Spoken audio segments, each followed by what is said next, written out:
rendez-vous de haut niveau découle de l'engagement que le chef de l'État, son Excellence M. Azali Assoumani, a pris du haut de la tribune de l'Union africaine et qui s'engageait à faire des questions de l'économie bleue et des spécificités des États insulaires d'Afrique l'une des priorités de son mandat. J'invite à présent le président de la Cour suprême pour la parole.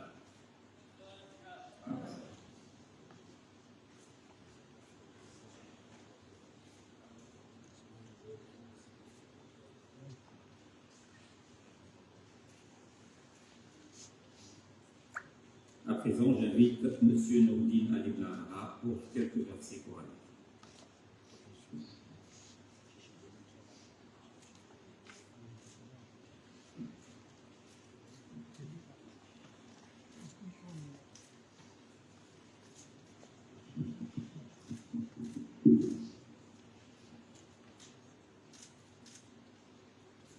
أعوذ بالله من الشيطان الرجيم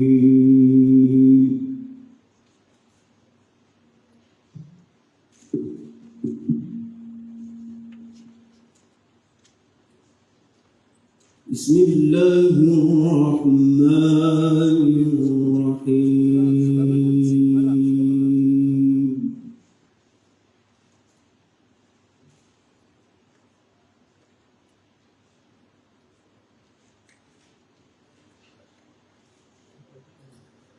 قل الحمد لله وسلام على عباده الذين اصطفى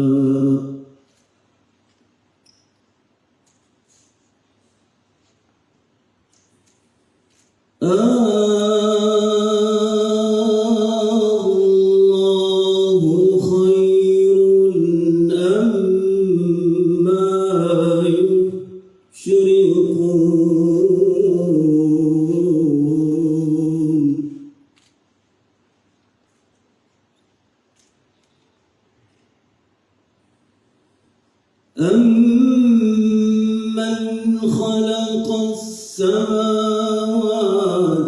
وَالْأَرْضَ وَأَنزَلَ لَكُم مِّنَ السَّمَاءِ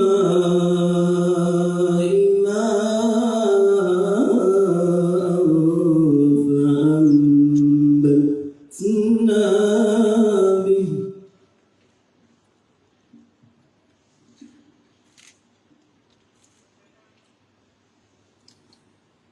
فَأَنبَتْنَا بِهِ حدائق ذات بهجة ما كان لكم أن تنبتوا شجرها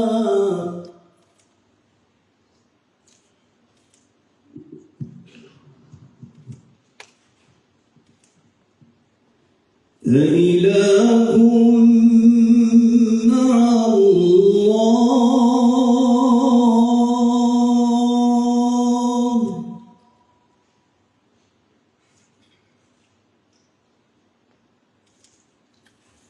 بل هم قوم يعدلون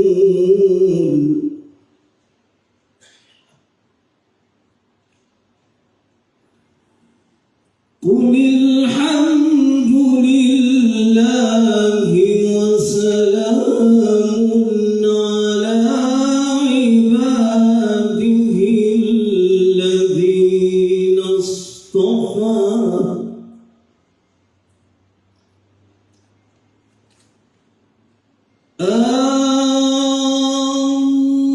الله خير أما يشركون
فأنبتنا به حدائق ذات بهجة ما كان لكم أن تنبتوا شجرها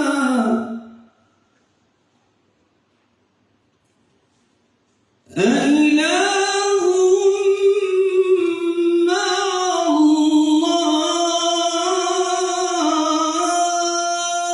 الله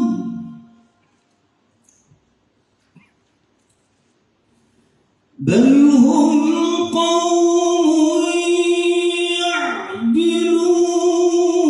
يعدلون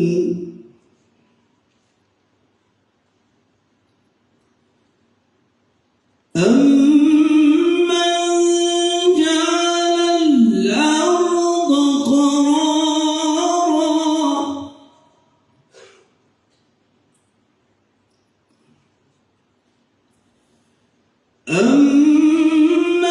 أمن جعل الأرض قرارا وجعل خلالها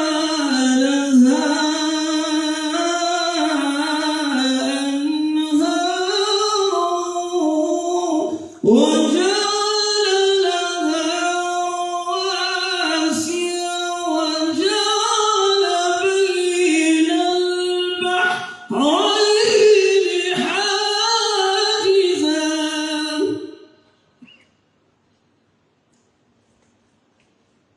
أإله مع الله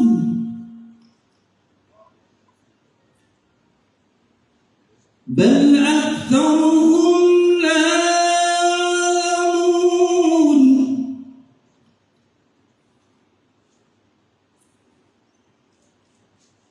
الله أكبر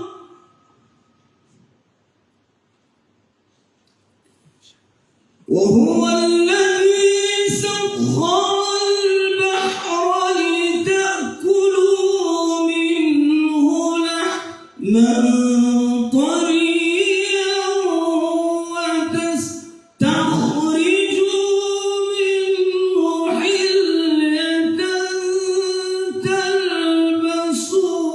تلبسونها وترى الفلك مواخر فيه ولتبتغوا من فضله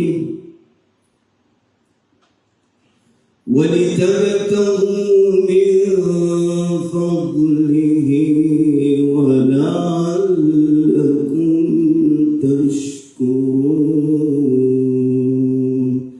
صدق الله العظيم.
Flesh of the sun and flesh of the sky.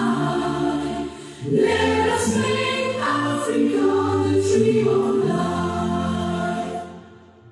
Let us all unite and join together to give the best we have to Africa. The cradle of mankind, the throne of culture, our pride and hope, break of dawn. Oh, sons and daughters of Africa, flesh of the sun and flesh of the sky. Let us make Africa the tree of life.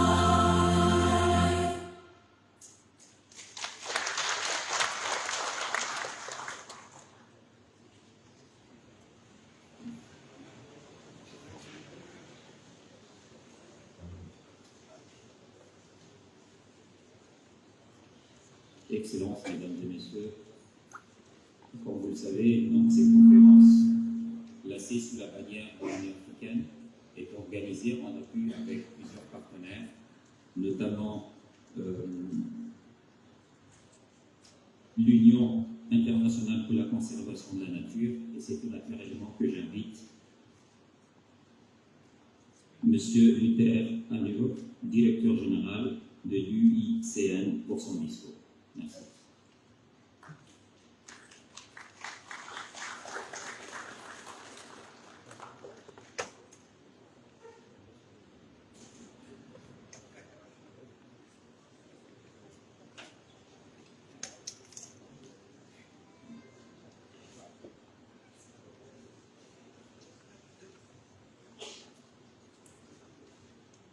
The chief guest, His Excellency President Azali of the Union of Comoros and the Chair of the African Union, His Excellency Moussa Faki, Chairperson of the African Union Commission, Honorable Ministers and State Representatives present, heads of delegations and development missions, representatives of communities and civil society, distinguished guests, ladies and gentlemen. Greetings to you all. On behalf of IUCN, the International Union for Conservation of Nature, I would want to thank His Excellency President Azali and the leadership of the Union of Comoros for successfully hosting this important regional ministerial conference on the blue economy and climate action in Africa, with islands and coastal states at the forefront. As an organization, IUCN exists to influence, encourage and assist society throughout the world to conserve the integrity and diversity of nature, and to ensure that any use of natural resources is equitable and ecologically sustainable. One of the major outcomes of the last two-day technical session was to create action through a better understanding of the linkage between the challenges of biodiversity loss, climate change, and the opportunities in building a sustainable economy. Humans rely on nature for survival. Let me start with the most concerning news. Biodiversity is on the decline globally. The current economic models of poor management and exploitation of marine resources is simply not sustainable. The main driver of human activity through overfishing, pollution, change, and the use of coastal land and seascapes, which is resulting in major habitat loss, climate change, invasive species, alien species, all of this cause significant losses on biodiversity. We have an opportunity now to act, to eliminate the unsustainable practices, and this starts with protecting at least 30% of our oceans. As we all know, from the science projections of the Convention on Biological Diversity with the target 30 by 30. Otherwise, we risk a major decline of our national economies and a total wipeout of coastal community livelihoods.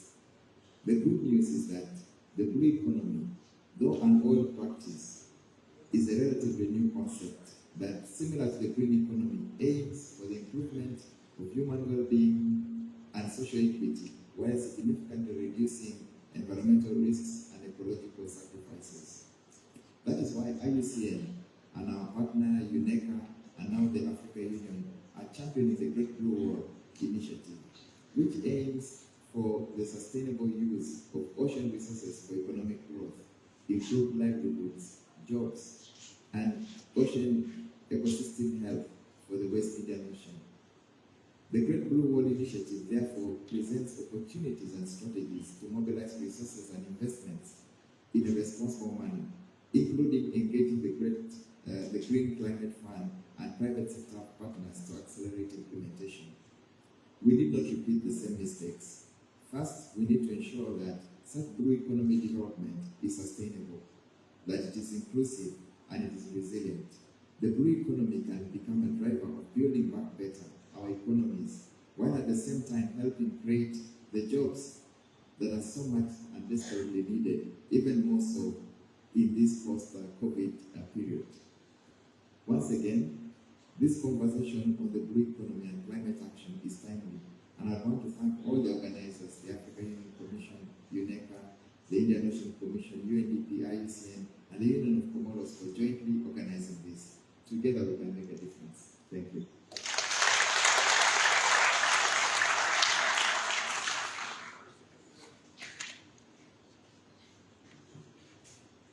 Merci, Monsieur le Directeur Général, d'avoir mis l'emphase sur la préservation des écosystèmes marins, une problématique qui est traitée au niveau de la Commission de l'océan Indien, et c'est tout naturellement donc que j'invite le Secrétaire Général à prononcer son discours. Merci.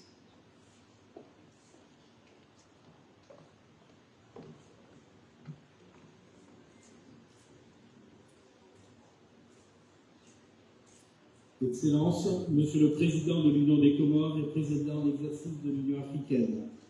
Excellences, Monsieur le Président de la Commission de l'Union africaine. Excellences, Messieurs les ministres, Mesdames et Messieurs les chefs de délégation et représentants des partenaires, distingués invités, Mesdames et Messieurs. Tout d'abord, permettez-moi d'exprimer nos remerciements au gouvernement de l'Union des Comores et plus particulièrement à son Excellence le chef de l'État et président en exercice de l'Union africaine, M. Azali Assoumani, pour avoir associé la Commission de l'océan Indien à cette importante conférence et pour l'accueil chaleureux réservé aux délégations ici présentes. Notre présence ici à vos côtés est tout à fait naturelle, car l'ensemble des sujets qui sont à l'ordre du jour de ce segment de haut niveau et qui ont occupé les experts et représentants depuis lundi sont au cœur des missions de la Commission de l'océan Indien. En effet, la CEOI est, comme vous le savez, la seule organisation intergouvernementale d'Afrique exclusivement insulaire. Depuis 40 ans, nous animons une coopération diversifiée qui couvre peu ou prou les 17 objectifs de développement durable, avec une focale sur ce qui nous caractérise, à savoir notre géographie insulaire et océanique, et partant la vulnérabilité intrinsèque de nos États insulaires et les biens communs. Mais les États membres de la CEOI ont fait le choix de la coopération et de l'ambition collective. Les premiers objets de la CEOI ont aussi visé le renforcement des capacités météorologiques de nos îles, la coopération économique, la lutte contre les pestes végétales et les nuisibles, la gestion durable des pêches en évaluant scientifiquement par exemple les stocks de thonidés de l'océan Indien, la gestion intégrée des zones côtières, puis la santé publique, la réduction des risques climatiques ou encore la sécurité maritime. Excellences, Monsieur le Président, Mesdames et Messieurs, la conférence Blue Future inaugure un processus de Moroni que nous souhaitons porteur pour les États insulaires et côtiers d'Afrique qui sont à l'avant-plan des défis climatiques et environnementaux et qui renferment un potentiel remarquable de résilience. Mais il faut agir vite, car les projections du GIEC montrent une tendance à la destruction des écosystèmes marins et littoraux des latitudes tropicales, plus rapide qu'initialement prévu.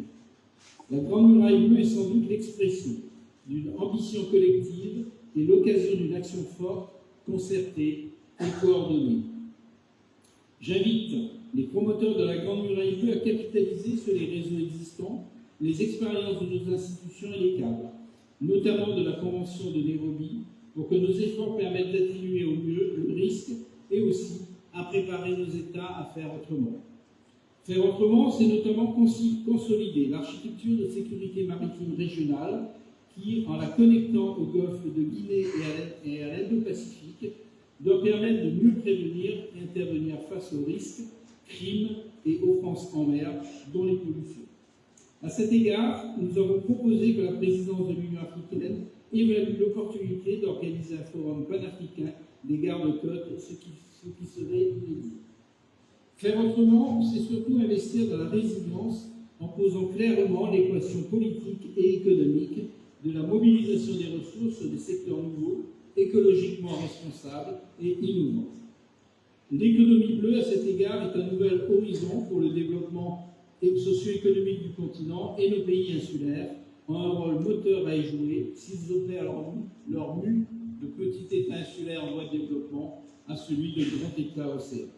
Pour ce faire, il faut former maintenant, former massivement, former tout le temps, former partout. Il nous faut des techniciens, des ingénieurs, des scientifiques, des chercheurs, des entrepreneurs, des fonctionnaires pour relever les défis immenses du climat, des inégalités et de la mondialisation. Faire autrement, c'est enfin donner une plus grande place aux sciences, notamment aux sciences océaniques et du climat, dans les formations, dans l'élaboration des politiques publiques, dans la prise de décision et dans les synergies avec le secteur productif. Nous avons ainsi proposé que cette conférence retienne l'idée d'un institut ou de plusieurs instituts régionaux au niveau le meilleur sur les sciences océaniques et climatiques qui engageraient les centres nationaux, les partenaires internationaux, les acteurs non étatiques comme l'Association des sciences marines du sud-ouest de l'océan Indien et bien d'autres encore. Excellences, mesdames et messieurs, sur tous ces sujets, il y a encore beaucoup à dire. Dans tous les cas, je vous invite à retenir l'engagement effectif, plein et entier, des officiers et experts du secrétariat général de la Commission de l'océan Indien. Et pour cause, nous sommes des artisans de la coopération qui faisions de l'économie verte et bleue avant même que les termes n'apparaissent dans les relations internationales. Permettez-moi de terminer en renouvelant nos remerciements au gouvernement de l'Union des Comores. Je tiens aussi à remercier nos collègues de la Commission de l'Union africaine, de la CEA, du PNUD et de l'UICN pour le bon esprit collaboratif et l'ensemble des délégués pour leur participation active aux travaux de la conférence Blue Future, qui devrait devenir l'un des marqueurs annuels du processus de Moroni que nous inaugurons. Je vous remercie de votre attention.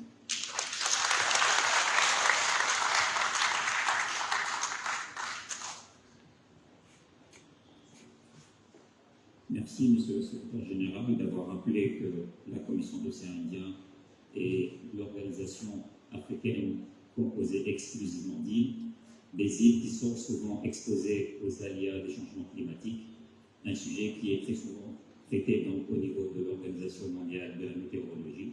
Et j'invite donc ce représentant à prononcer son discours.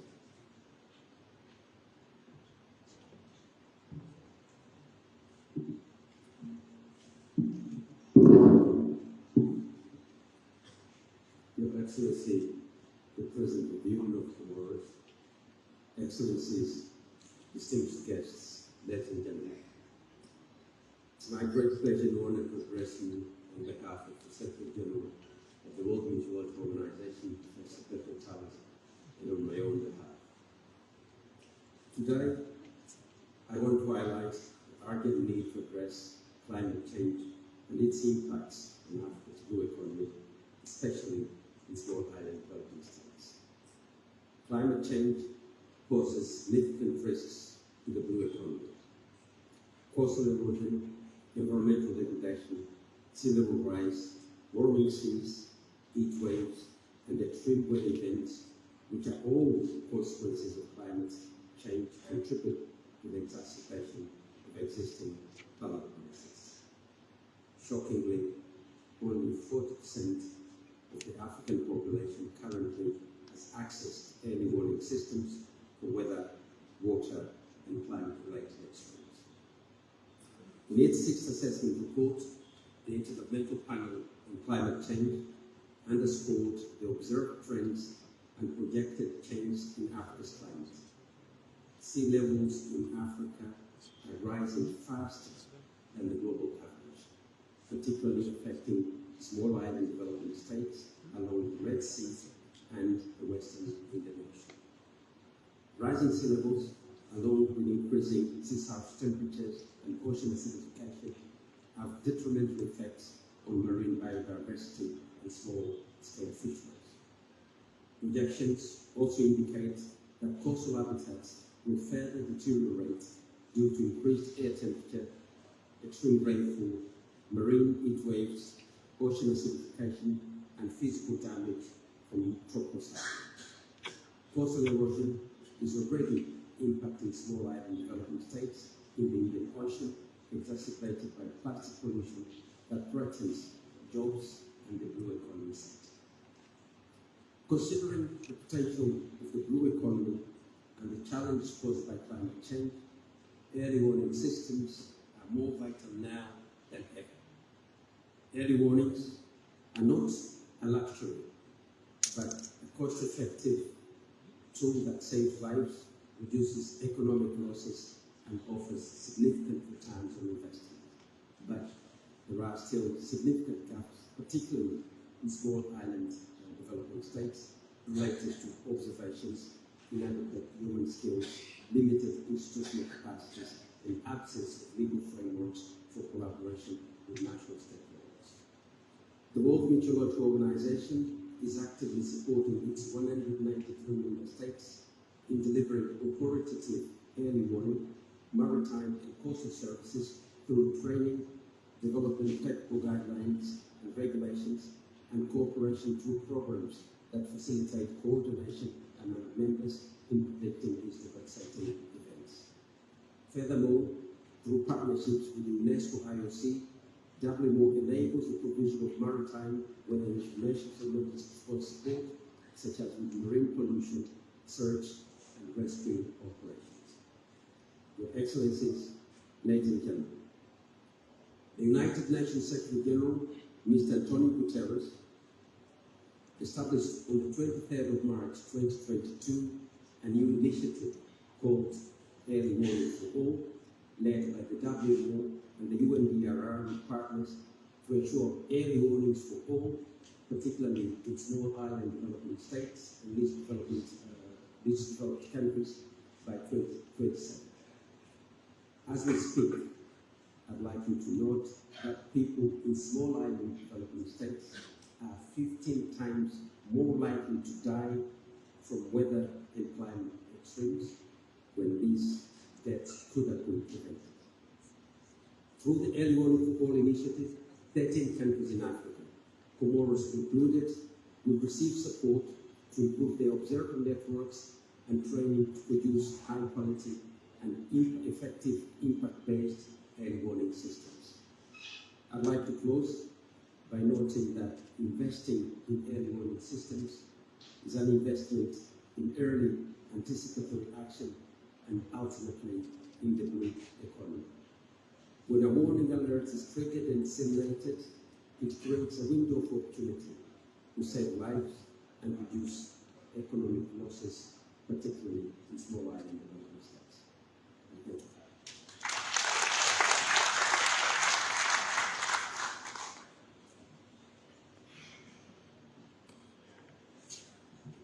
Merci, Monsieur le représentant, d'avoir insisté sur la nécessité de mettre en place des systèmes et des mécanismes d'alerte précoce pour prévenir contre les changements climatiques. Et c'est d'ailleurs un vrai sujet qui est pris en compte dans l'initiative de la Grande Muraille Bleue, une initiative portée notamment par la Commission des Nations Unies pour l'Afrique et représentée ici par le secrétaire exécutif par intérim, M. Antonio Pedro, que j'invite à prendre sa discours.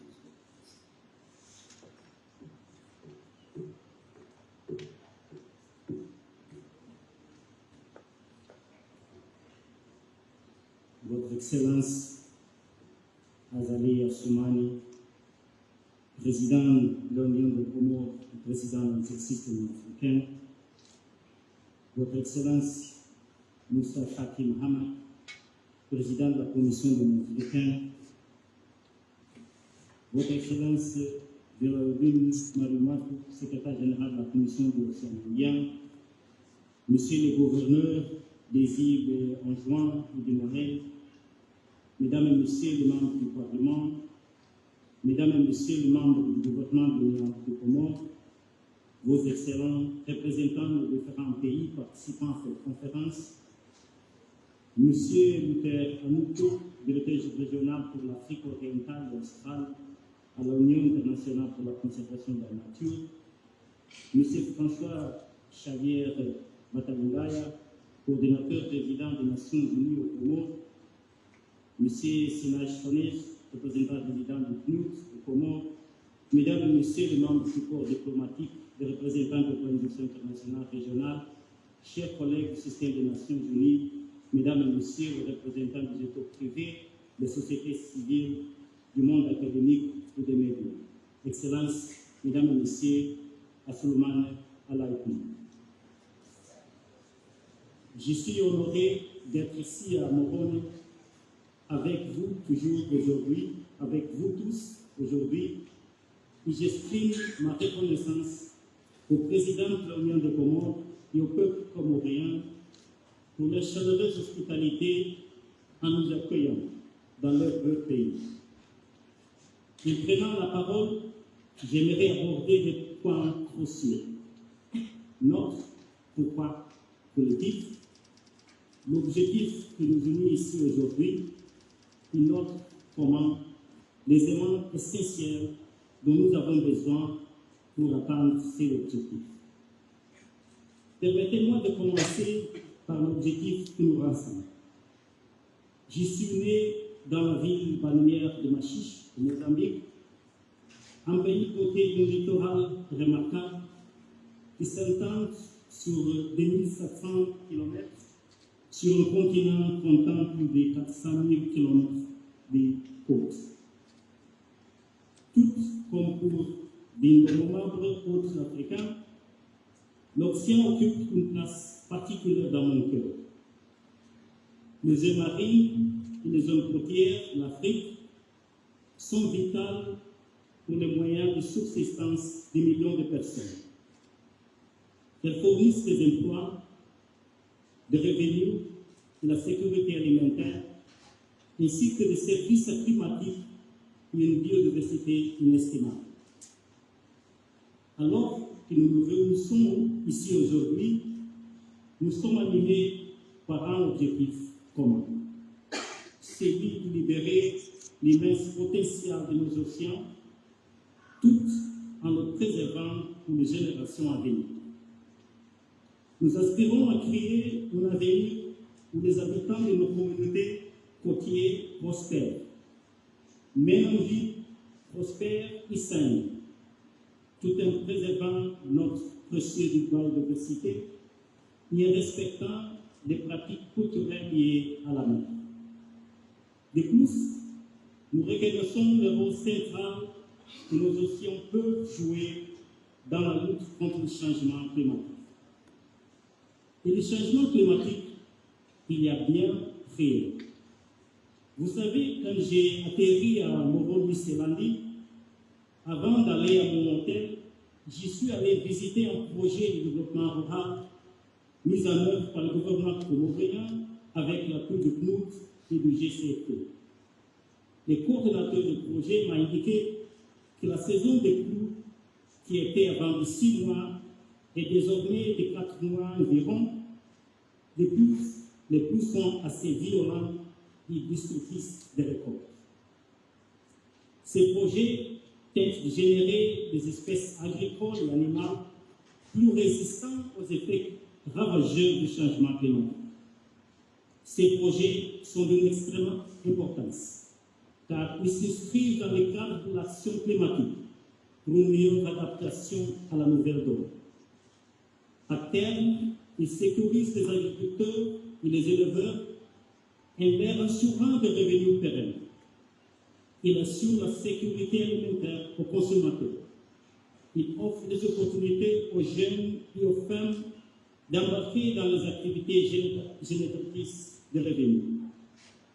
Nous devons reproduire ce genre de projet à grande échelle à travers le continent. Ce qui est bien sûr l'un des messages centraux de notre conférence d'aujourd'hui. Je voudrais à présent dire rapidement un mot sur la manière dont les océans peuvent contribuer à freiner les effets du changement climatique. Malheureusement, maintenant je vais changer pour l'anglais. This brings me to the how. The Great Blue Wall Initiative stands as a cornerstone in achieving the goals I just outlined.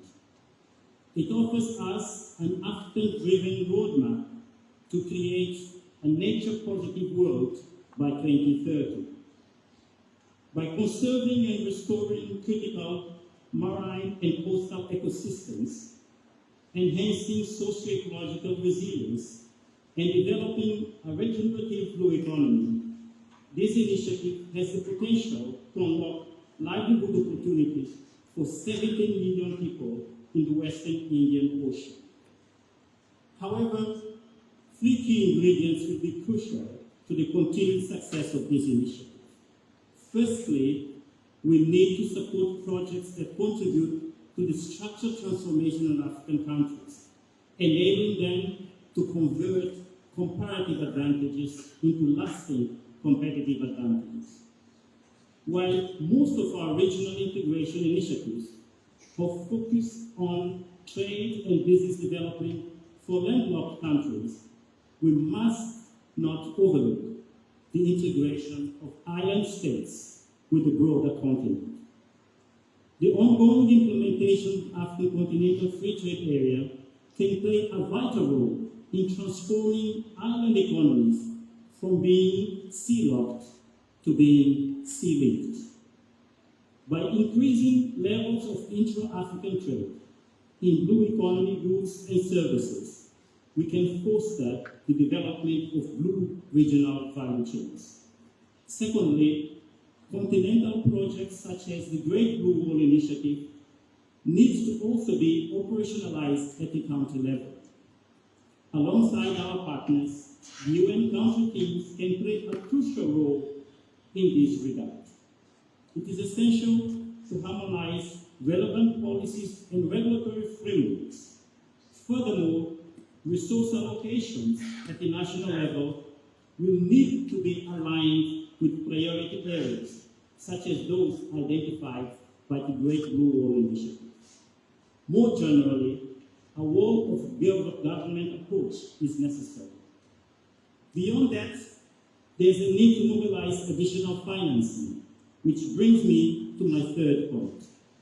We must employ new innovative tools to mobilize the necessary financing. The issuance of a regional level collective blue bond under the Great Blue Wall Initiative could help alleviate the debt pressure faced by individual countries while driving investments towards eligible projects. The Economic Commission for Africa has initiated collaboration with various partners to transform the issuance of a regional blue bond into a reality. In light of these considerations, I'm looking forward to today's discussions. I'm particularly excited about the anticipated adoption of the Moroni Declaration, which will demonstrate our unified support for the Great Blue Wall Initiative and the development of a sustainable blue economy, while also calling for more attention to the specific opportunities and needs of African island countries. I extend my sincere appreciation to the President of the Union of the Comoros for his visionary leadership as the chairperson of the African Union. There could not have been a better time to champion the blue economy, shifting the discourse from one of vulnerabilities to one of opportunities.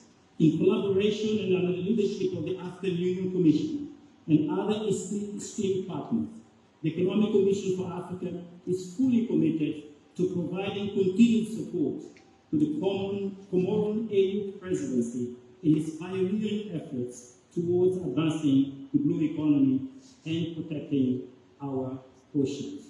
Thank you very much. Merci. Shukran.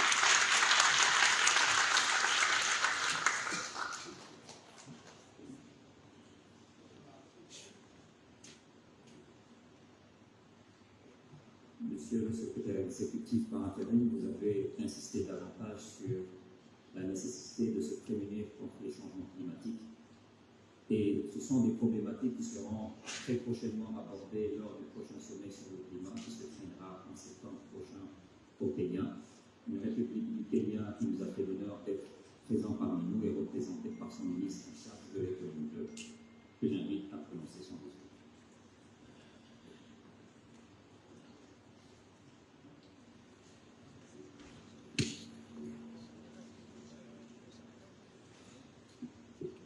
Your Excellency Azali Asman, President of the Union of Comoros, Your Excellency Musa Faki, President of the EU Commission, my colleagues, ministers, distinguished ladies and gentlemen, Assalamu alaikum wa rahmatullahi wa barakatuh.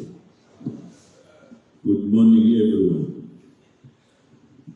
Distinguished participants, Your Excellency, allow me from the onset to bring greetings from His Excellency Dr. William Samoei Ruto, President of the Republic of Kenya, and also, on that note, Your Excellency, to thank you most sincerely for finding time to grace our 60 years anniversary on the 1st of June.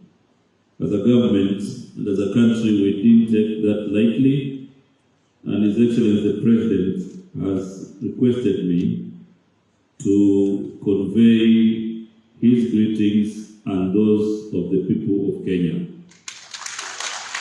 I also want to congratulate you, Your Excellency, for being the chair of Africa Union. And in that regard, we know that Africa Union will move to greater heights. That notwithstanding, I want to take this opportunity and say that we are pleased to join you today and to meet the key personalities and institutions that have committed resources and personnel to the Great Wall Initiative. As a government of Kenya, we are also alive to the fact that the blue economy is the new frontier for economic development, for job creation, but also provides an opportunity for us to work together on matters climate change. I want to thank the organizers, the IUCN, and many other partners who have put together this meeting, and that this meeting then is very, very important because the oceans and seas cover over 70% of the Earth's surface. And countries within the Western Indian Ocean have a great opportunity to use the ocean for their survival. It is also fortunate that most African countries around the Indian Ocean are joining the rallying call on blue economy and climate change at the right time. Because previously we have not been able to utilize our potential in blue economy. And I think the Great Wall Initiative provides an opportunity for learning. It provides an opportunity for creating space and opportunity for us to be able to inspire our economies. However, as we do that, there is an increasing awareness on globalization and the rapid increase in population among the region. This therefore has been able to increase demand for resources that are not increasing, but the demand for our livelihoods are increasing, and therefore this forum provides an opportunity for us to review our actions, to see how we can be able to better utilize the resources, share values and make sure that we protect nature. The exploitation of natural raw resources and urbanization also provides a new threat to the growing population. Ladies and gentlemen, distinguished participants, the blue economy concept challenges the traditional notion that social development can only be achieved at the price of environmental degradation. And increasingly we become aware that even as we expand our economies and take up our opportunities, we also need to strategically position the strategic economic fronts to go in tandem with robust environmental protection mechanisms. Distinguished ladies and gentlemen, it has already been said by those who spoke before me that the Western Indian Ocean has already committed to conserve 30% of the ocean by 2030, and most countries have made this commitment. This will ensure that local communities, and particularly indigenous people and small island states that have heavily depended on these resources, to better manage and protect coastal waters. As I conclude, I want to assure all of you that Kenya has been able to recognize the importance of blue economy. And that is why the government led by Dr. William Samoei Ruto has dedicated an entire ministry of mining, blue economy and maritime affairs. Because apart from the issues of climate change, we are also aware that we have to deal with issues of marine or maritime security. And therefore, all these go hand in hand.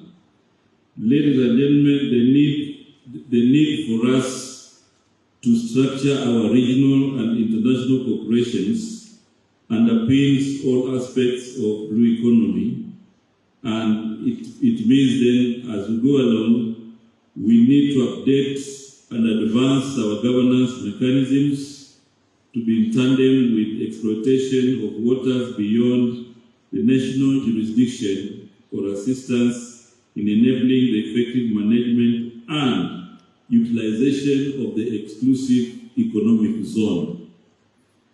So at this level, we are looking at efforts that will support nature-based enterprises and take common position in tackling ocean-related threats. It is my expectation and that of the government of Kenya that West Indian Ocean countries will continue to provide the much-needed leadership and elevate conservation efforts while also supporting global agreements on sustainable development. Addressing ocean-related challenges in the Western Indian Ocean requires a concerted efforts from all stakeholders and actors in order to accelerate and unlock opportunities.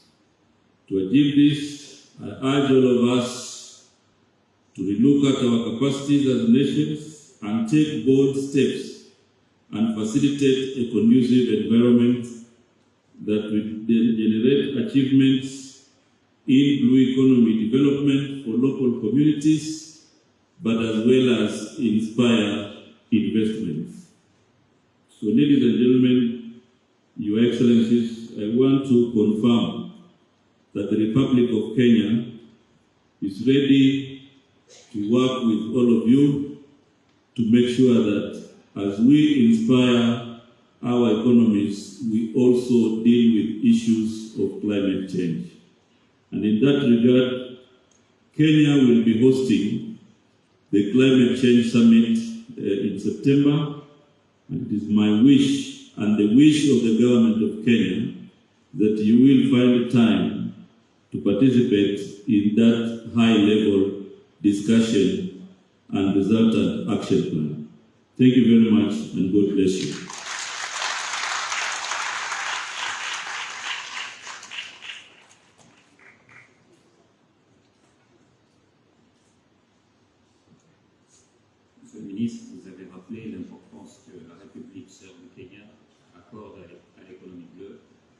même référer à un point essentiel de l'agenda 2063 qui définit l'économie bleue comme étant la nouvelle frontière de l'Afrique. Une économie bleue, encore une fois, qui a un champion au niveau de l'Union africaine, qui n'est autre que la République des Seychelles, représenté ici par son ministre, M. Flavien Joubert, que j'invite à prononcer son discours.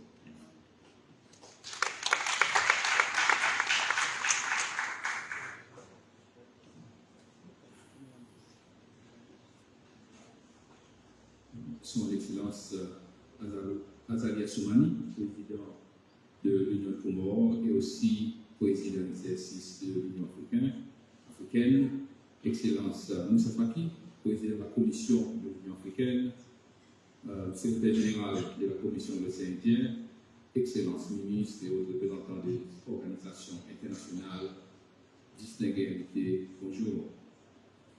Monsieur le Président, c'est avec grand plaisir que je me joins à vous ici à Moroni pour cette rencontre ministérielle sur l'économie bleue et l'action climatique en Afrique, organisée par l'Union africaine sous la présidence de l'Union Comores et avec le soutien de la Commission de l'océan Indien, de l'IUCN, de la CEA et aussi de la PNUD.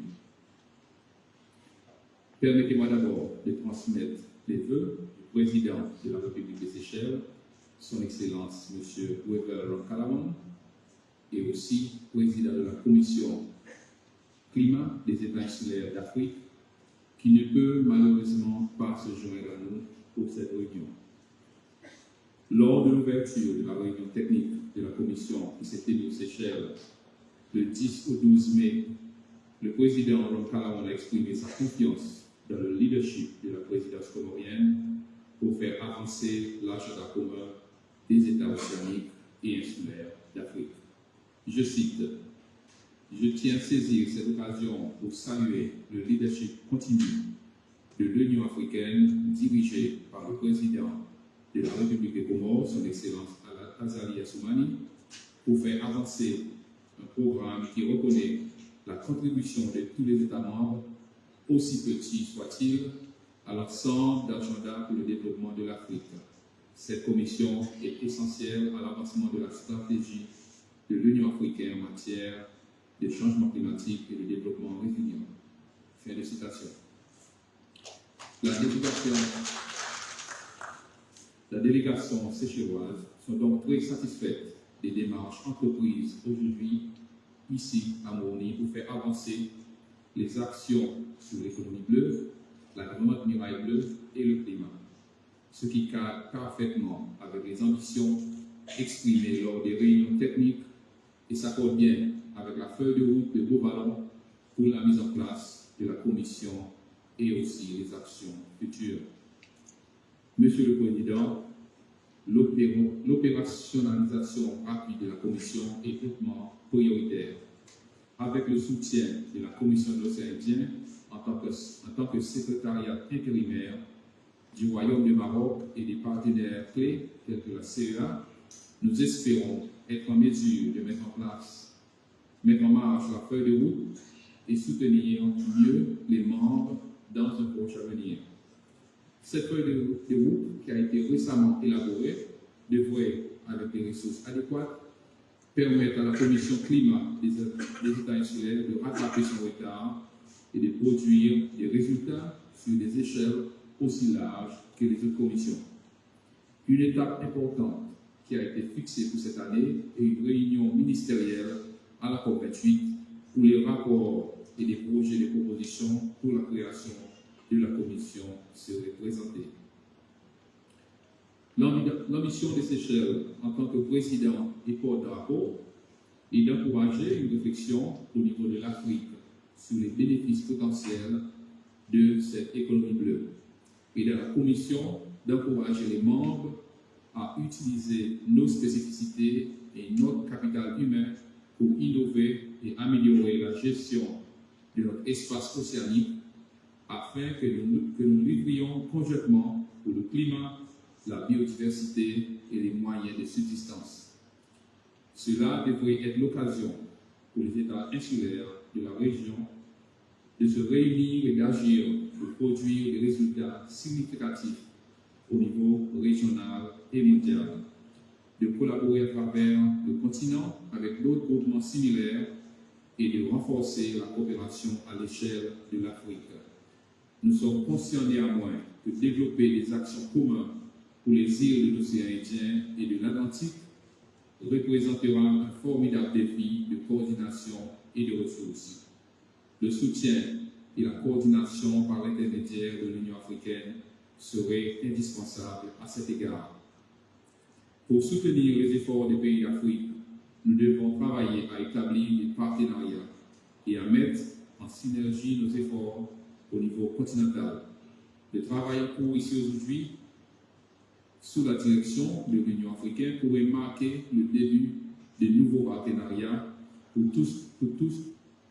tous les États côtiers et insulaires d'Afrique. Nous reconnaissons l'importance clé des États insulaires envers cette démarche et nous vous assurons nos pleins engagements. En plus, les Seychelles sont parmi les pays qui a déjà pris d'avance sur plusieurs axes portant sur la protection de l'océan. En tant que membre engagé de la Commission et de l'Union africaine, nous sommes prêts à partager nos expériences afin de construire cet avenir que nous souhaitons tous. Les urgences climatiques et biodiversité sont devenues une réalité. Les océans souffrent et nous nous éloignons d'une voie durable. Chaque région et chaque pays et chaque individu doit faire ce qu'il veut dans la mesure de ses moyens pour assurer notre survie future. Les États africains doivent agir pour le bien commun et en particulier pour le bien de leur population qui souffrent de manière disproportionnée des impacts climatiques. Nous avons besoin de beaucoup plus de ressources que nous n'en avons aujourd'hui. Mais cela ne devrait pas être une raison pour ne pas agir. La réunion d'aujourd'hui est une démonstration de cette volonté d'agir, de passer à l'acte, et nous soutenons ces efforts par la présidence, tous les autres pays membres et aussi par nos partenaires. Je termine, Monsieur le Président, en vous remerciant, ainsi que les partenaires de soutien, d'avoir convoqué cette réunion qui vise le développement accéléré de l'économie bleue dans la sous-région et en Afrique. Parvenir à une meilleure gestion des océans serait une impulsion majeure pour l'Afrique et pour l'action climatique mondiale.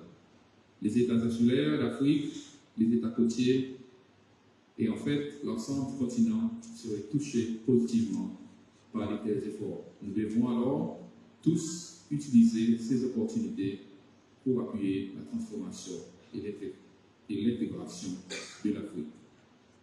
Je vous remercie.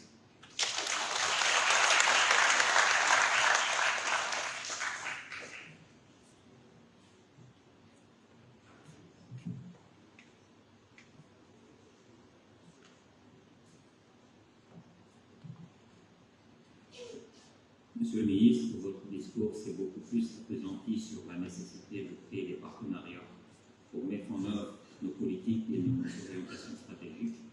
Et c'est pour cela que l'un des partenaires a fait le déplacement depuis le Portugal. J'invite ainsi le secrétaire d'État du Portugal, M. Bernardo Ivo, à prononcer son discours.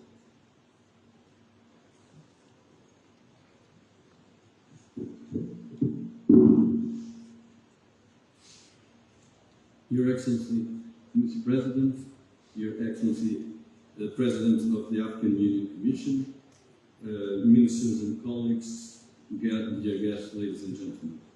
I'd like to start by thanking the African Union Commission, and in particular the Presidency, for the United Nations Economic Commission for Africa and the International Union Conservation of Nature for inviting me here today. The oceans and its ecosystems sit at the nexus and the heart of the triple planetary crisis that we live: the climate change, biodiversity loss, and increased pollution and waste. Acting for the oceans is of utmost importance.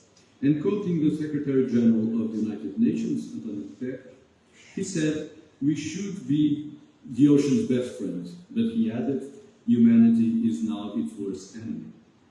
The ocean is under immense pressure, from effective climate change to pollution or overfishing, among other reasons. And this is why we must act together with determination to protect it. Gatherings like this one today are instruments for that endeavor. Portugal has been a persistent in the front line of the ocean's agenda. This was recognized last year when we co-hosted with our friend from Kenya the United Nations Oceans Conference. Ensuring the protection and sustainability of the use of the oceans and its resources is a priority that Portugal shares with the African continent.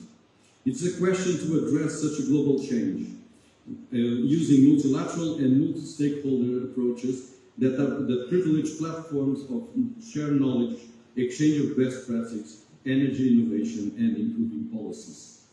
Today's forum represents all that, and adding to another concern that is very close to our heart, the need to address the specific of the most vulnerable and most exposed countries, in particular the small island developing countries. Portugal is committed to blue economy, the growth that it brings without harming the environment, the generation of jobs, the stimulation of economic diversity, contributing to market stability, bringing self-sufficiency, promoting more resilient value chains, better distribution, and especially benefiting the most vulnerable communities. Portugal continues to support maritime security, as without security, there will be no economic growth and development. And we are eager and ready to revive the existing MOU on maritime issues with the African Union that have been put dormant since the COVID-19 pandemic. Ladies and gentlemen, Portugal, present here in Moroni today, represents our support to the African Union 2063 agenda, within our Gold Share 2030 agenda and its 5 principles: people, planet, prosperity, peace, and partnership. We must work together and we must act now. Thank you very much.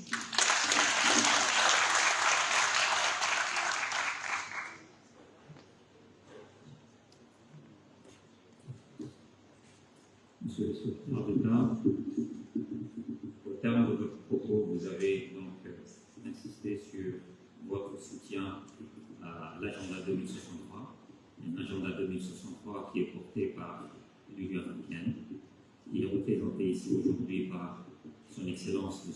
Moussa Faki, président de la Commission de l'Union africaine, que j'invite à prononcer son discours.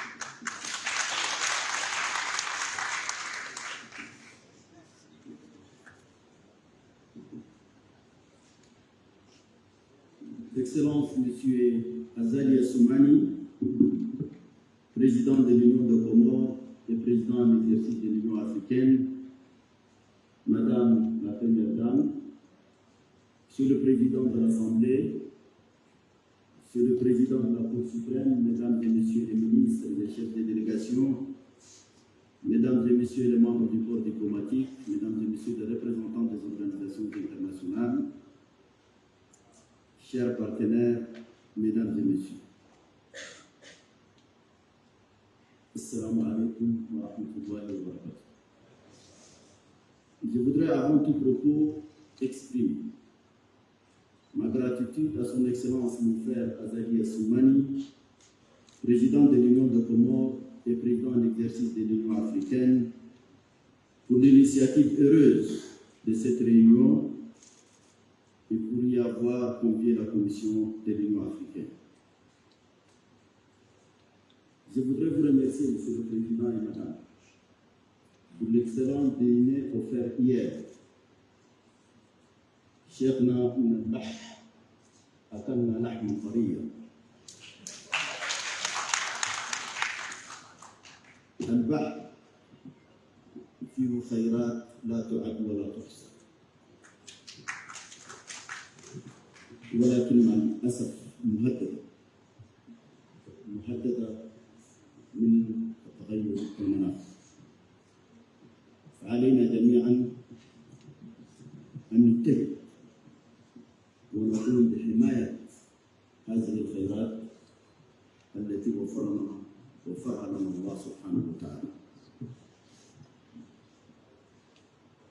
je voudrais aussi exprimer ma haute appréciation pour l'accueil chaleureux réservé à ma délégation depuis notre arrivée dans cette belle île de l'archipel de Comores. De par sa position, les Comores illustrent à merveille le thème de la présente conférence, portant sur l'économie bleue et l'action climatique en Afrique, les États côtiers et insulaires au premier plan. Excellences, Mesdames et Messieurs, l'Afrique, avec son vaste littoral, ses abondantes ressources maritimes et ses nombreux États insulaires, occupe une position unique dans la sphère de l'économie bleue mondiale. Nos océans et nos mers sont non seulement une source de subsistance pour des millions de personnes, mais ils constituent également un pilier essentiel du développement durable et de la résilience climatique. Il est donc impératif que nous reconnaissions l'immense potentiel que recèlent nos systèmes marins. Notre vrai défi est de résoudre une problématique ardue, au terme presque contradictoire. Comment tirer les meilleurs avantages pour une prospérité à long terme de l'immense potentiel sans porter préjudice à l'écosystème et aux données d'un développement durable? Il n'est pas superflu de rappeler que la question n'est pas posée à nous seuls, elle est mondiale et se trouve au cœur du débat universel.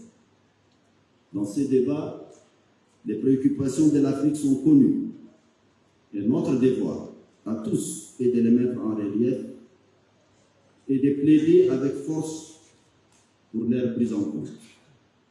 Ce n'est qu'en joignant les efforts continentaux et à ceux de la République des Seychelles, champion de l'économie bleue, et à ceux de nos partenaires au développement, que le continent sera doté des cadres adaptés à l'économie bleue, que les femmes et les jeunes Africains seront responsabilisés dans celle-ci. Les succès de la 4e révolution industrielle en matière d'océanographie, des petites et moyennes entreprises bleues et des technologies bleues est assez pris. Dans la dynamique de cette action collective, harmonisée, se décline un certain nombre d'axes pertinents. L'accélération de la mise en œuvre de l'initiative de la Grande Muraille Bleue contribuera à protéger et à restaurer nos écosystèmes marins, renforcera la résilience et assurera des moyens de subsistance durables aux communautés côtières. Les attentes de telles communautés sont immenses en termes d'emplois bleus, des chaînes de valeurs bleues et d'économie bleue pour la zone de libre-échange continentale africaine. Se pose ici avec acuité la question de la réduction des risques de catastrophes dans les États insulaires, exposés à des phénomènes météorologiques extrêmes en raison des changements climatiques. Je sais que l'Union des Comores se trouve sur la trajectoire directe des cyclones et d'autres phénomènes météorologiques dont le dernier en date est le cyclone Kenneth. La salle de veille pour l'alerte précoce et l'action rapide multirisque de l'Union africaine est appelée à renforcer la capacité et la résilience de ses membres dont la vulnérabilité est accentuée de par leur position géographique. Dans cet effort collectif, je voudrais insister sur le rôle des partenaires, portés par les mêmes motivations que nous. À cet égard, je me félicite en particulier de la participation de l'Organisation météorologique mondiale, qui, avec bien d'autres, collabore avec nous pour la mise en place d'une alerte rapide étendue à tous les États africains. Excellences, Mesdames et Messieurs, l'Afrique se trouve à un moment délicat de son histoire face au changement climatique. Les effets de ces derniers sont de plus en plus visibles avec le recul des glaciers et la montée du niveau des mers, l'acidification des océans et les répercussions sur la biodiversité marine.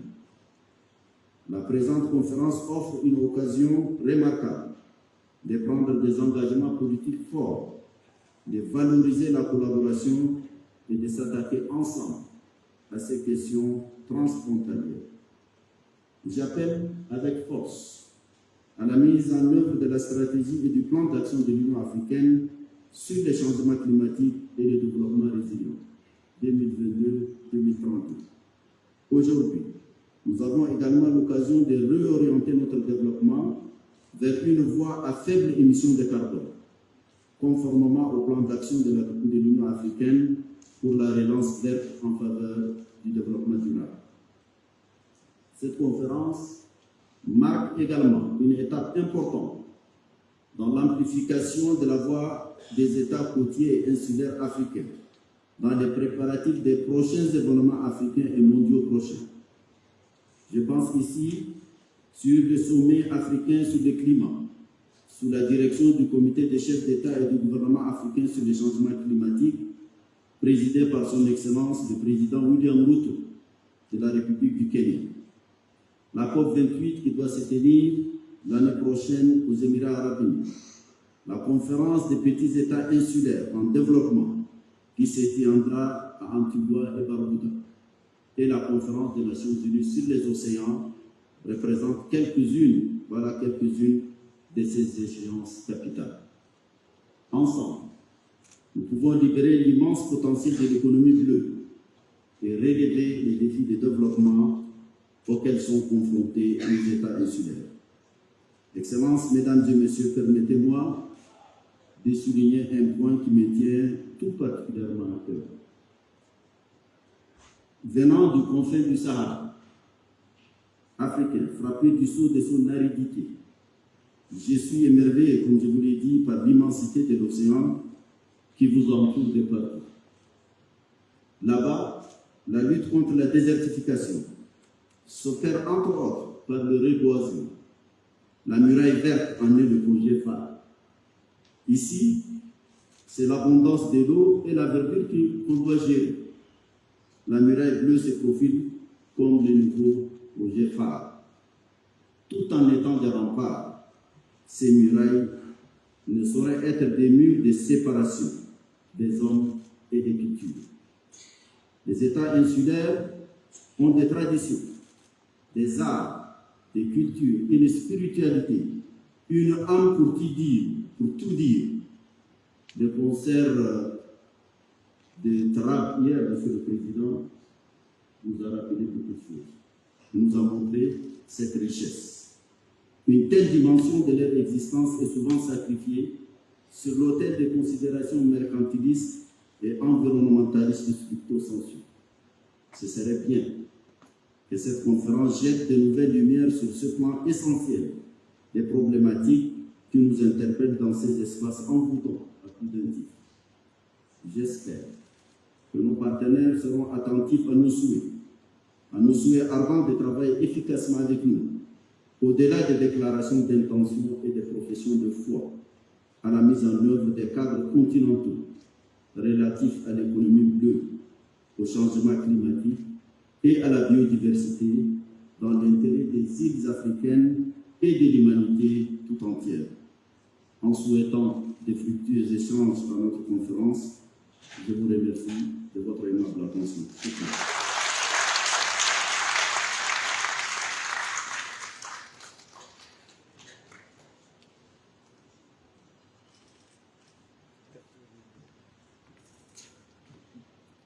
Son Excellence, Monsieur le Président de la Commission africaine, vous avez su faire le lien dans vos discours entre l'économie bleue et la ZLECAf, qui est le thème de l'année.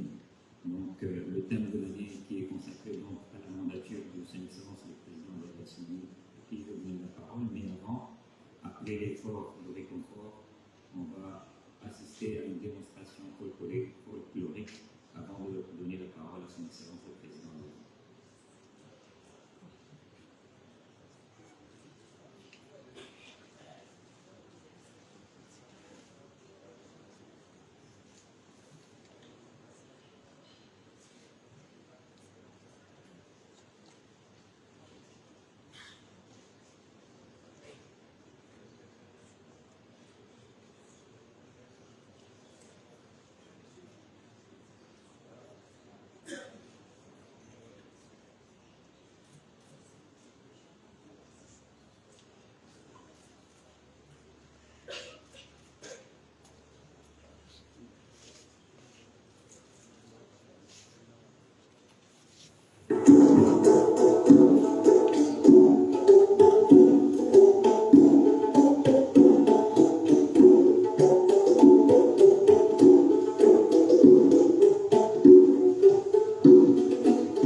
qui connaissent la cité millénaire de Domoni-en-Grand, la ville natale de l'ambassadeur Imam Abdillah, cette ville nous vient de cette ville.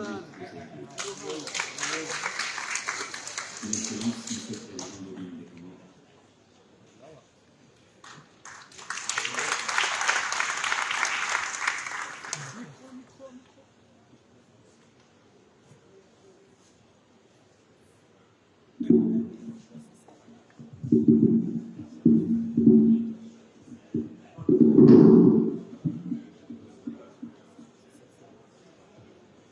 Excellence, mon cher frère, mon cher Fakir, président de la Commission de l'Union africaine,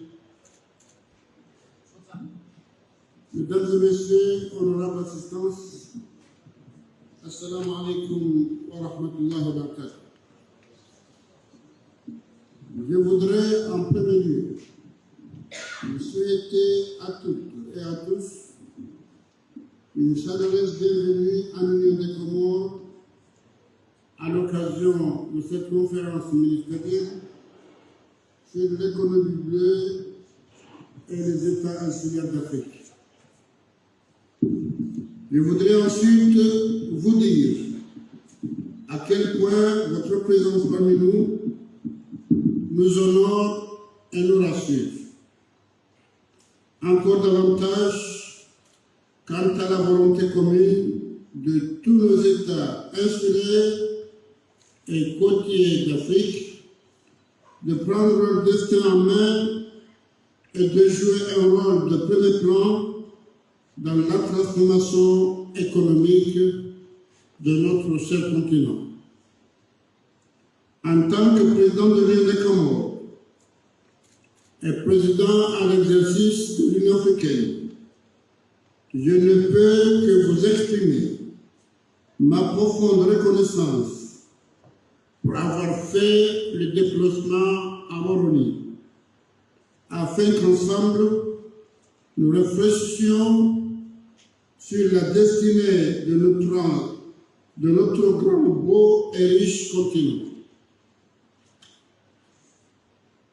Sachez que vous êtes chez vous, ici à l'Union des Comores, et j'espère qu'au terme de cette conférence, vous prendrez le temps de faire une petite excursion vers le nord de l'île pour aller découvrir la richesse de l'écosystème comorien et admirer notamment le lac salé ou la queue du dragon. Honorables invités, mesdames et messieurs, en février dernier, lors que mes pères m'ont fait l'insigne honneur de me confier les rênes de notre organisation panafricaine pour cette année 2023, j'ai décidé de mettre en premier plan la particularité des États insulaires. Et vous le savez pourquoi. J'estime en effet qu'il serait judicieux de faire de nos faiblesses une force et une opportunité. Si nous voulons parvenir à promouvoir le développement durable et harmonieux de notre cher continent. Je me suis également fixé comme objectif de rassembler toutes les bonnes volontés susceptibles de contribuer à transformer notre vision d'une Afrique prospère, soucieuse de son environnement et du bien-être de ses populations, en action concrète en faveur d'une croissance économique durable et harmonieuse. La gestion adaptée des océans et des mers d'Afrique est essentielle à l'atteinte de l'agenda 2063 et des objectifs de développement durable à l'horizon 2030. Mais force est de constater que nos ressources sont gravement touchées par des pressions croissantes telles que le changement climatique, la pollution, un développement côtier effréné, la superpêche ou encore la destruction de l'habitat. Il est donc temps de faire émerger un modèle d'économie durable intégrant les 3 piliers du développement durable que sont l'économie, le social et l'environnement. Et pour cela, l'économie bleue, qui représente une valeur économique annuelle estimée à 3 000 milliards de dollars, constitue une parfaite opportunité pour nous aider à insuler les côtiers, mais aussi pour l'ensemble de notre cher continent. Ainsi, je suis convaincu que cette ressource que représente l'océan, une fois bien exploitée et mise en valeur, avec toutes les richesses dont elle dispose, nous permettra d'atteindre nos objectifs de développement. Distingués invités, mesdames et messieurs, la croissance rapide et non durable des activités menées dans nos océans, sans aucun contrôle de nos pays, entraîne la destruction de l'environnement, une perte du capital naturel, un accroissement des risques de catastrophes naturelles et une érosion des ressources déjà fragilisées. Je me félicite alors de cette rencontre de haut niveau qui constitue une occasion unique pour nous d'identifier ensemble les actions susceptibles de promouvoir un nouveau modèle de développement économique viable. C'est en effet en poursuivant nos engagements en faveur de la protection de la biodiversité et des ressources des océans en luttant contre la pollution plastique, mais aussi en renforçant la lutte contre la pêche illégale dans un cadre concerté avec l'ensemble de nos partenaires que nous atteindrons nos objectifs de développement durable. J'appelle ainsi l'ensemble des pays et organisations ici présentes à multiplier les initiatives nouvelles telles que la Grande Muraille Bleue pour contribuer à transformer économiquement et socialement notre continent. Je vous appelle tous à encourager les investissements novateurs et à mettre des actions concrètes afin de réussir à placer l'économie bleue au premier plan de le mécanisme de développement. Avec la concrétisation de la Grande Muraille Bleue, ce sont en effet 15% des ressources de l'océan Indien occidental, notamment, qui seront protégées et conservées d'ici 2027, et près de 150 000 membres de communautés côtières qui verront leurs conditions de vie améliorées grâce au soutien de l'entrepreneuriat local en lien avec l'industrie halieutique. C'est également 1 million d'hectares d'écosystèmes bleus qui sera protégé grâce à la création de sanctuaires de mangroves, d'herbiers ou encore de refuges de coraux. Honorable assistance, mes chers frères et sœurs, l'urgence climatique exige que nous changions nos modes de vie pour une meilleure adaptation à nos écosystèmes naturels.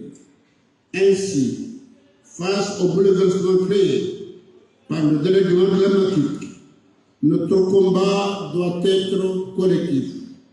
Et c'est tout le sens de cette rencontre qui nous réunit ici aujourd'hui. À cet égard, nous devrons innover ensemble avec l'ambition de mettre en place des économies plus diversifiées, inclusives durable et résiliente. C'est tout le sens de la mise en place de la zone de libre-échange continentale africaine, dont l'accélération nous permettra de promouvoir le développement de l'économie bleue et circulaire. Elle nous permettra également de trouver des mécanismes de mise en œuvre en tenant compte des défis de développement rencontrés par nos États insulaires et nos États côtiers africains. Mesdames et messieurs, la zone de libre-échange continentale africaine est une opportunité unique pour le développement des chaînes de valeur régionales, bleues et intégrées. Elle est un véritable levier de développement aussi, et je me félicite de cet engagement collectif à travailler ensemble dans le cadre d'un dialogue concerté entre États insulaires et États côtiers africains.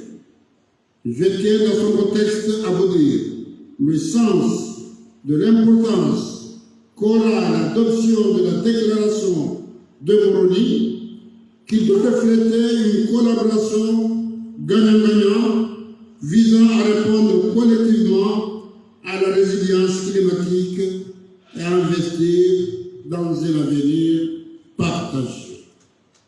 Ainsi, eu égard aux enjeux et défis que nous partageons collectivement, j'appelle à des actions et des ambitions collectives et concertées dans le cadre de notre agenda international climatique et océanique, notamment le sommet sur le climat en septembre prochain au Kenya, la COP28 en décembre 2023 à Dubaï et la conférence des Nations Unies pour les océans en 2025. Mesdames et messieurs, le moment est venu pour les États insulaires et côtiers de créer des synergies pour parler d'une seule voix sur la scène mondiale et mettre en œuvre des mécanismes financiers propres à nous.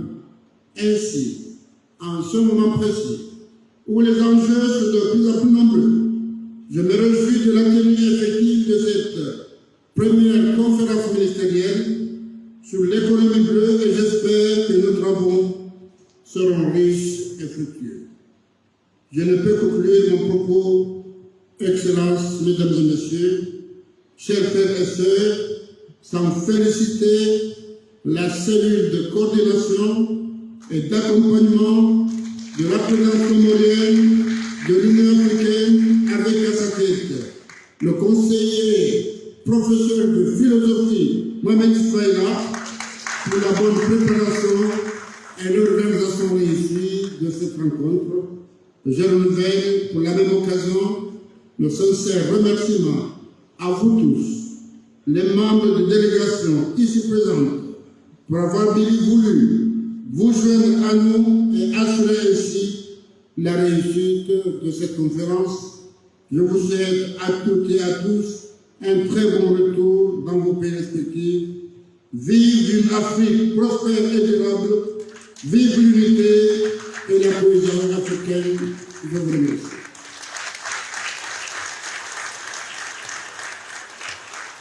Watukufu, ndani ya ofisi ya marhaba, usomi wajeni watu watukufu wa jamani rakofanyia zili nyumba mkukambwa benze ukaya damja jabure ngamdoroha mbagie marunda mema na nukaza hazifanya banu amali za kwani pia ngari tayarishao heze tamburu lulizo sinzi lilofungwe bahari hau shikara galia yenama mjezi ngari kame bahari kinamna doshi dari ilekeze ifai waronsi pia orwala funge bahari nano funge bahari ememe vidu wafai kujaba marhaba menji hususan manama musafaki namdoka ya ngawe tresharje Mami ka charge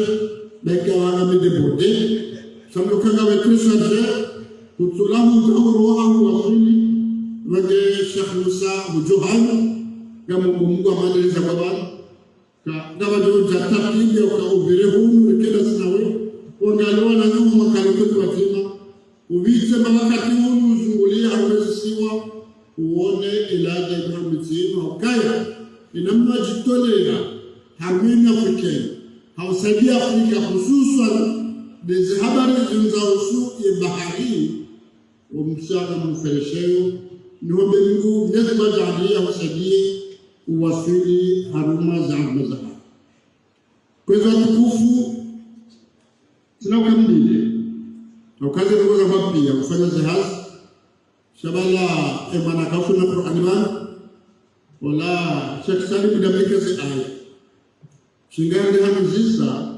tukatumwambia some aya nyangu zilizoma sura al-Baqara wa idh qala rabbuka lil malaikati inni ja'ilun fil ardi khalifa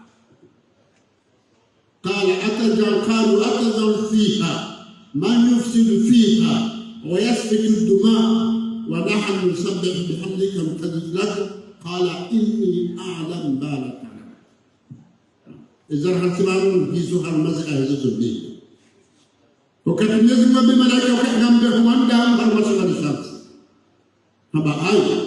إنهم يقولون إن هذا ميزاينس nofanya mwecho ndizo na singasibanu ngatobu tasbih habari mkimakili banga mwezo mchuchu ya waka ufasiri fidwangu Abdullah ya na Muhammad Hussein waeleza ya bora hata jaga wakandu wakawani demana malaika kama mzumukai ngo family wa fanane zake ni hula babaka mkimakili banga mchuchu ya ilmu ndio kwa kahaba abaka wala biasisi na mweshelele mtifame ndio alawafanya mke hizo ndizo hatima hizo kweli rija refunye macho haufanya mazungumzo za ruhusa kama gari msazamba bahainu ejiliwo desert harmazi sambao pei kontira watu wa bahari nesijiriwo sisi ko funga bahari abono kazo mzungu baka inni ala matalabun doka leonge la mule o riregeze do wanazakati walo desert njezi ngwa hawa haiko wajatungwa mhala wala sibla funga bahari njezi ngwa daruzisha shahari deleha na ura si lazima mdarge do manat rifanshawiri ritifanye nombo zizomenya ula mkonzi no mo environment ilile wo wala hatumajua ziko jabani ikawa jabani wakiwa sherehe walishukurie washerehe waronde dua alikewa mfano ndo kafanya kwa warenga barakaza uendelee twende huru kutahaba askomor na munaza huna ibahari yao harumemi jilofu za bahari imajinga yao walanga wangu wakaanza wanasiza zao wonzi moju haji wafanya taratibu habari basi ya bahari majinga yao au sisi kwenda na sana tunatoze mambo ya bahari ngeke yao shaka meze kusoma bahari kapa harakafu shauri aishi au kati bahari yao ngabo ni mambo ya bahari ukitokea simakini na reshuno kardoshi neema hiyo ilifanyika kufanya kaibaki ya bahari wala ya ardhi mtola haruda haruda daira kwa kaya harufu kwa maore na siwa toka uhaya yao iboke banusi ndo barimu uhaya wa neema jo bahari neema jo bahari ujawa hadi zofanya na rifani lishinde liserikali na hii ndio maana kwa madeni sahaba upande wa African na sambambazi kaf na Tanzania wa maisha mema shaka upande huo za bahari ndizo muhimu na nchi zetu nizo dhahabu zuri hapo leo hiyo hadi mnafanya kazi lazima muone meli ya bahari ndugu zake bahari kama tamviezo shikaje mtanga iba hizo sema wanda kufanya kazi shaki tukarbabe Bungewana bahari, rasimo funga bahari, watu funga bahari, na reputa chao. Akato funga bahari basi, wawendao ndio wafanya mpango wafanya kontra dauna ndo na airport ezi mzao zisebala zibalwa magari atazofuru hao kwa karike batima bahari yenu ifanyishauri lewe yenu ila mnezi mwafanya ka inule faida kuu inune makuu ngezi mwarela bahari inune makuu ngezi mwarela armaza ngozi abo narfanyishauri hakari preserve ile lewe yenu ije ijenge fai alam tara anna al-fulka tajri fi al-bahri بنعمة الله ليراكم من آياته إن في ذلك لآيات لكل صبار شكور. نرسبيريه بشكر مزيم رجوهزين نمو فرشل زين أروم بجالا مسجلان بجالا منكوبان بجالا من الناس الأسيشين وبرنا شامبيون النالسين نبغى إهازم نرفزبان نرجعوا إهازم كنرجوه يرجع maudu ga ko ka kenya harmaza mozil ikeme go ma hadisa do ka barabak garga ga dubai harme ko 28 ga dozi balero wasuliho mahalika na ko kana matamani ko wabe au mahama ana le senti ina sozini wo ka ko le go yuso ga ga hakim no fadalahu mji fahari ka gejo kabasi bali wa harme hadisi pia amara saya mjohan majalaka msabiri kama fanya mambo tumio sahadi za fanaka mfurahi kamtahuni ilinja mshida mreje huko tunazifanya atazunata ndio mwenza passport mtujoro sana wahara bakarima ni mambo reje ngara ndani reje kumgabete kwa kumwendo watukufu marhaba benji wa amni kumfanya marhaba benji izo fanya ule wasili mmono ukarilazi wa mambo covid unasangania rawana naye mshindi basi haina katika utagania faida ya heri ya kuwasiliana kama wewe. Wassalamu alaykum wa rahmatullahi wa barakatuh.